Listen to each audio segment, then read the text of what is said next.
is getting to the national championship against Duke. That is my prediction. I think it'll be a good March Madness this year because I think everybody wants to watch that Duke kid, Zion Williamson. I saw him play this weekend. He's crazy. He doesn't even look like a college kid. And then Michigan's the best coach team in college basketball. By the way, cold and flu season, try Vicks Sinex nasal spray. Works up to 12 hours. Use as directed. All right, he's my friend, Chris Haynes. He's a senior NBA insider for Yahoo Sports. Started bringing him on a couple years ago. Started reading you a couple years ago. Said, got to get this guy on the show. So let's start with this. I'm going to throw my theory out. Okay. That LeBron James gets hurt, and they diffuse it day to day. Not a big deal. They don't talk about it. But this is the NFL's or NBA's Iron Man. It's now 14 games. It's now 30 days, and he's still not ready. I believe it is a smart move by LeBron's people to diffuse it. LeBron's rock solid. There's no injuries. I swear, people, it's a toenail. So let's first address that because I think to be a more attractive team and franchise to get free agents, you do not want to have LeBron, this is a major injury.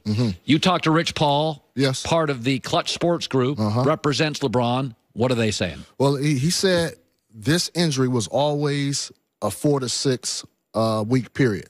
And today actually happens to be the 4-week period. Yeah. So if you're looking at it from that standpoint, this could potentially be another 2 weeks. Now, obviously, I don't think it's going to get to that point. But if he misses 17 games, this is the first major injury for LeBron James. It is, but they've also cautioned, Rich Paul, that this is, everything is precautionary. And, LeBron wanted to get back into that game on Christmas Day when he did get injured. Obviously, that was the adrenaline talking at that point. But, they said they will not rush him back. They will make sure he is close to 100% as possible. There's absolutely no reason to get him out there too prematurely. And so they're going to take the easy approach. But this is, it's a real thing. It is. This is an extended. We've never seen this from LeBron James. Yeah, and for the record, I'm not questioning LeBron's want. I know LeBron wants to play. That's not it. What I'm saying is there is a reason that most of the time during this injury, it's been played down. Like it's precautionary. I heard 2 different reports. If it was a playoff game, he'd play. I was told that was a bunch of baloney. He can't play. He hasn't had contact yet in practice, and it's more serious. Here's the other issue. Chris Haynes joining us. Is that we all know the story behind the story. Anthony Davis. Yes. Anthony Davis is in a losing franchise. Great player. We all know that. Anthony Davis is represented by Clutch Sports that represents LeBron. Oh, he is? Yes. Oh, okay. Breaking news on that. Okay. So in order to get him, instead of waiting a year and a half, you'd have to trade for him. Yes. The Celtics are also interested. Celtics have a lot of parts. When the season started, Lonzo Ball and Brandon Ingram were real assets. Ingram's been the biggest disappointment, and Lonzo Ball is now, and this is not deniable, he's injury prone. So you have 2 assets now that New Orleans would probably say, not real assets. Yeah. Boston still has all their assets. So what do you make? I thought the Lonzo Ball injury was a real bit of bad news for the Lakers because now we have a narrative, Chris, in this league is dude can't stay healthy. Yeah. 6-week injury. Yeah, I didn't think it was that severe. Obviously, it was a nasty sprain, but I didn't think he would be out this extended amount of time. But, you look at the Lakers' standpoint, they still have young assets. Brandon Ingram is still a young guy, Lonzo Ball. So I don't want to say their stock has dropped tremendously. But I will say this. As it pertains to Anthony Davis and pursuing him, it would have to be on Anthony Davis' part first to first request a trade out. And then once it gets to that point, that's when we get the ball moving. Because Los Angeles Lakers, they probably reached out to New Orleans already. New Orleans like, man, we're not making a move right now. They got the Supermax deal that they can offer him over the summer. Then if it gets to that point, AD says, look, I'm passing up on this 240 plus mil.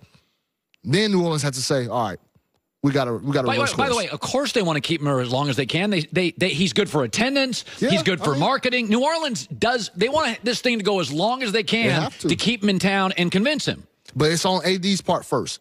He has to be the one to make the dominoes move and say, I want out. And I don't think, if it does get to that point, I think that point is over the summer. Okay, so I want to be very careful here. People think, Joy, I have been marginalized as anti-Westbrook, and I do. Oh, very unfair. Uh-oh. Okay, I just want to throw this out there. Westbrook, by the way, the Thunder played very well last night. Very efficient. The highest plus-minus in the game was on Westbrook. Why? He didn't shoot. 6 of 12. OKC just went through their worst stretch of the year, 1-5. He averaged 24 shots a night. Can we now, Zach Lowe is admitting it today. I got to give Zach Lowe some, you know Zach Lowe. I know Zach Lowe. I don't know Zach, but I know of his work. Yes. He acknowledges today, which few will, Westbrook's shot's broken. Layups are hurried. Can't hit free throws. Three-pointers are a disaster. Mid-range is gone. The dude's broken. OKC, when he takes less than 19 shots, 13-2. Under 500 more. This is a real thing. Like, I've never seen this in my life, Chris. A MVP 2 years later, it has gone completely sideways. Can't play. And what do you make of what's happened? Well, he had surgery to start the season. Right. He's not attributed to that. Of course, he wouldn't do that. But look, he hasn't been at full Westbrook form all this season. That's for sure. But what has helped them is the emergence. And I know you like that guy, Paul George. No, Paul's been great. Paul's their go-to guy now. He's their go-to guy out of the Fresno State University. Let me throw that out there, Kyle. Did you go to Fresno State? I went to Fresno State. During Tarks? No, Okay. no. I'm not that old. All right. But that's my hometown. But no, he's playing at an MVP caliber level, and that is why Westbrook hasn't been getting a lot of attention for his bad play, because Paul George has been stepping. I mean, look, take the game the other night. Paul George hits the game winner. Yeah, in Philly. Westbrook fouled out. Yeah, Paul George, exactly. Paul George stepped up. No, it is an interesting thing. I don't want to be framed as anti-Westbrook, though. I have never seen, he's shooting 64% free throws. I've never seen in my life a player go from MVP to literally cannot shoot. His free throw percentage has gone 83, 74, 64. That's unheard of. Well, I mean, we kind of seen it not at this level, but Markelle Fultz. Well, yeah, but he was never great. Yeah, well, yeah. I mean, at a different level, he was high school and college. Yes, correct. But yeah, this is rare. We haven't seen this. All right, and finally, listen, the Warriors are a dynasty, best offensive team I've ever seen. So they bring in Boogie Cousins. They acquire him. He has to get healthy. They bring him in. Now, he's not in great game shape. In fact, talked to a source last night. I said, what do you make? They said he's not in game shape. But from setting screens to getting rebounds to being intimidated, can I just throw this out there? That if he keeps it straight personality-wise, because he's always been a little tougher in the room, yes, this is going to be the best version of Golden State. I think it has the potential to be so. I'm curious with the small ball lineups that teams are throwing out there. I'm curious to see if he'll be able to play with those lineups. The best lineup still might be when they move Draymond to the center and Iguodala. Right, their small ball depth lineup. But I don't know. But look, I would tell you this, Colin. If they remain healthy, Cousins is going to get to form. He looked pretty good in his debut. He did. So if he gets to form, close to form, all-star form, I don't see any team in the Western Conference that can give him a battle. In fact, if they are healthy throughout, Golden State will sweep through the Western Conference. I totally agree with you. Listen, I've always bristled at the comparisons of greatest all time because Jordan's Bulls played in a different era. It was a much more physical game. It was a much more daunting game to play. Michael Jordan could hand check. He was hand check. He was knocked to the floor. But I will tell you this. If DeMarcus Cousins, from what I saw in the opener, if he's healthy, then they've got their tour de force big man. This is going to be the best version of Golden State. And in my opinion, probably the best team in league history.